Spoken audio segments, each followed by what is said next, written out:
Hi, this is Pawel Aleksandrowicz from the Maria Curie Skłodowska University in Lublin, Poland. In my presentation, I want to show you how changing translators affects the translation quality of a series. Because I only have 10 minutes, I will present the essence of the study in a very general manner. But if you are interested in details, let me know via the forum. Let me start with the rationale behind the study. In a VOD or a TV series translation project, content providers can assign different translators to do different modes of the same season. For example, one translator prepares the subtitles and another one prepares the dubbing. Different translators can also do different seasons of a series, and different translators can even do individual episodes of a single season. This can obviously lead to differences in the translations, so content providers try to minimize them and ensure consistency by introducing character lists, glossaries, and dedicated quality control, among other things. But is this approach sufficient? Are different modes of translation consistent if done by different translators? Such consistency is important because we know from viewership studies that viewers tend to switch between the modes depending on the content or the circumstances. For example, they choose subtitles when they are rested, but prefer a voiced translation when tired or when doing household chores. Are different seasons consistent if done by different translators?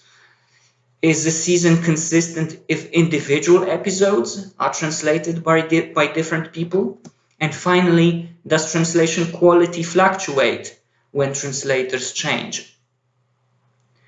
The present study tries to shed some light on these questions because its aim is to test translation consistency and quality in various situations, comparing Polish subtitles and voiceover renditions to 4 series: The Crown, Santa Clarita Diet, Orange is the New Black, and Insatiable. The renditions were prepared for the same content provider, Netflix, so the consistency management and quality control should have been the same in all the 4 cases. And there are 2 main situations that I test in this study. In one, translators change between seasons.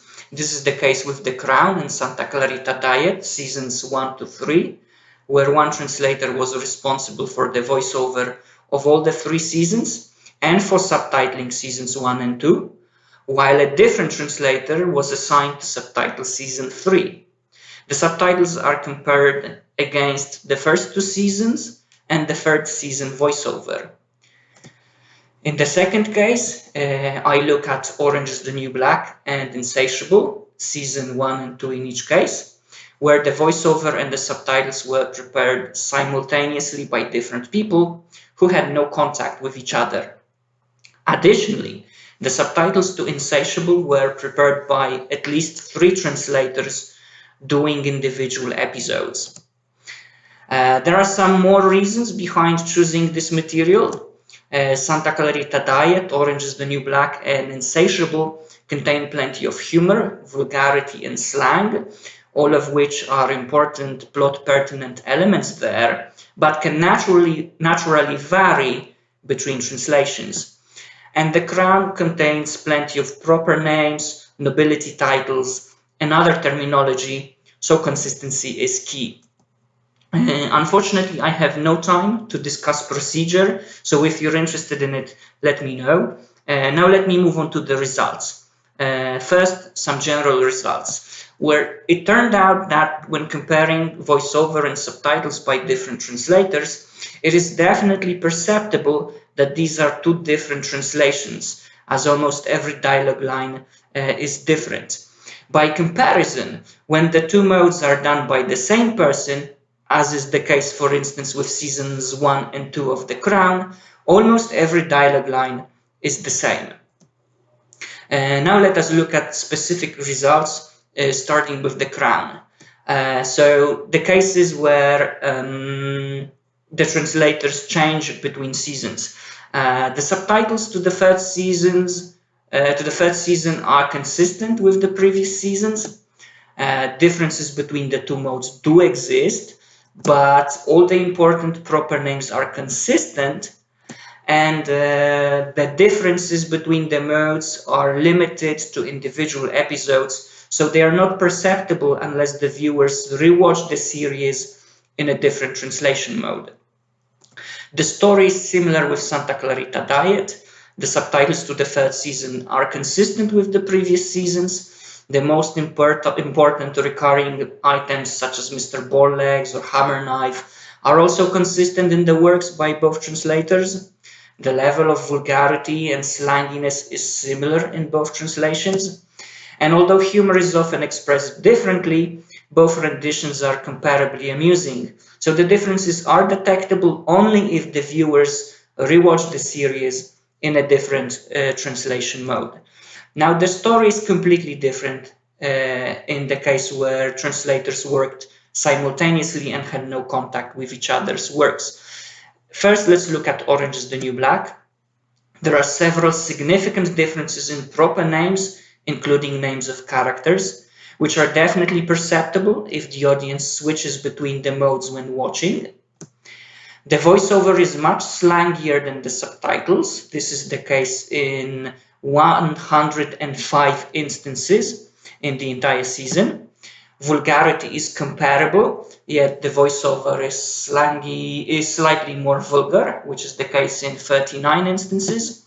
And humor is often expressed differently but equally well, yet the voiceover manages to be slightly more amusing, which is the case in 16 instances.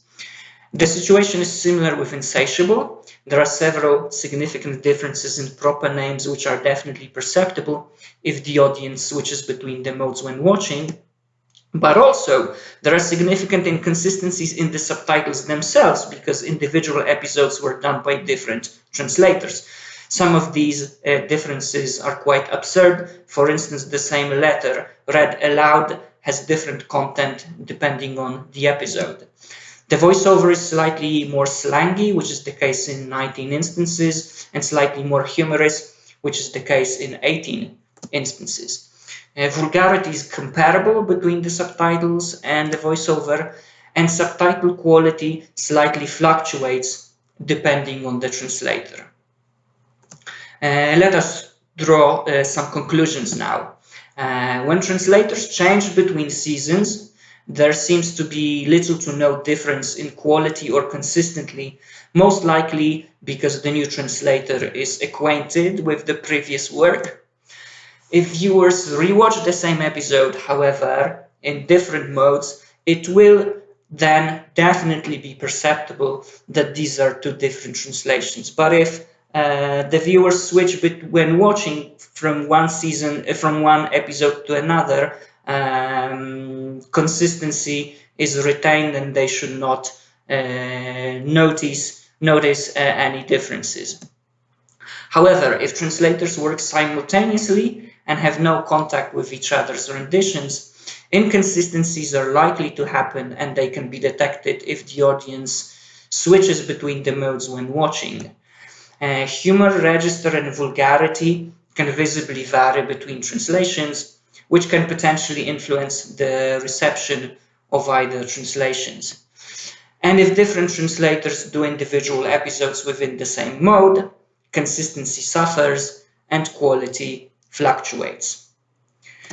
Thank you for your attention. If you have any questions to the details of the study, let me know via the forum or email me or send me an email to my address, which is p_aleks@wp.pl. Thank you again very much for your attention.